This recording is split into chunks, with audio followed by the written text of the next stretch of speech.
Hello ladies and gentlemen, boys and girls, it's your boy 3 and welcome to Boss Rush Island 4 tutorial.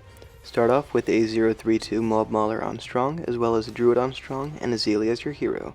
Unfortunately, my start gets a little bit messed up, however, that's probably better for y'all as it makes things simpler to follow along with. We're going to get our Druid up to a 010 Thorn Swarm, and then we're going to go for a Moab Shredding Spike Factory with the bottom cross path, which means we're going to get a 002 and then a 022, and then ideally at the 4th school you can sell your bomb shooter in exchange for the Spike Factory's Moab Shredder upgrade. However, that did not work out for me because of an unlucky rock from Blastapopoulos, but it's okay, we can just get it the next school afterwards. Doesn't really take any extra time, but it does make things a little bit slower, just by a couple of frames. Who really cares though? We're going to go for a second Spike Factory and finally be able to sell the Moab Mauler, and then we're going to immediately be going for a 130 Druid upgrade. Up next, we're just going to get up a third Moab Shredder, which is going to be very, very powerful, and then we can start going for our Balloon Trap to take down all the balloons. With the Balloon Trap and the start of the map, I always recommend to get a Monkey Farmer. Mine has the Grim Reaper skin. I get a comment every single video, hey, what's this Grim Reaper monkey you have down? It's just the Monkey Farmer, alright? It's a skin. You can get it for like, I don't know, during Halloween for a certain number of trophies, I think. I'm not too sure. We're going to get up a 4th Moab Shredder and then go for the cross path on the Engineer finally. You want to get the top cross path so that it is a 204. And now we're going for another Spike Factory, as well as Azalea, who's just going to be on last targeting so that it doesn't hit the boss too much. Azalea hitting the boss is actually not ideal, because then it'll hit the purple meter more and not deal much damage.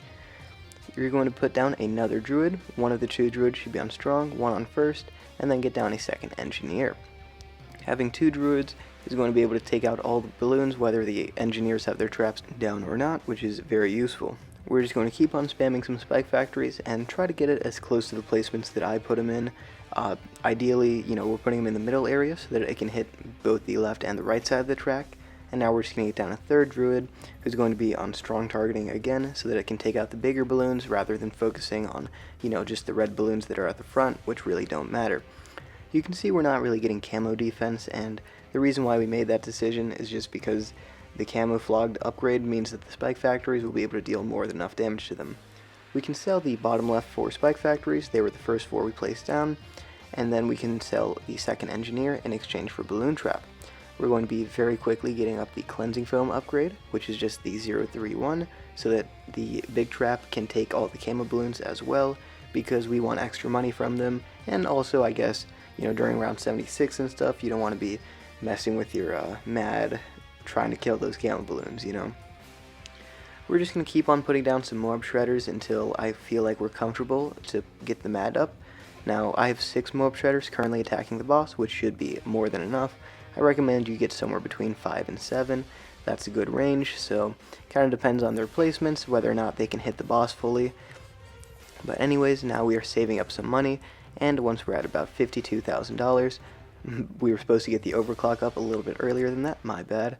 But yeah, get the overclock up as soon as you can afford it, and then once you're at about $55,000, you can sell a bunch of your Spike Factories in exchange for the MAD upgrade, and you want to use the overclock first, buy the MAD, and then use the MAD ability, and don't worry about it being hit by rocks, it's kind of requirement. You're just going to want to use the MAD ability, and that way, even after it's hit by rocks, it still does some very, very good damage. Now you can see I misplaced an ace in the top right hand corner, however you're going to want to put it right by Azalea where my second ace was placed.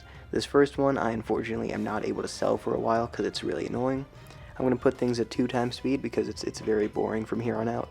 But we're going to get that monkey ace to a 204, and be sure to leave a like, subscribe, and use code YOBOY, that's YOBOY, in the BTD6 shop if you're ever purchasing anything. We're going to get down a second overclock so that we can have full uptime on the MAD.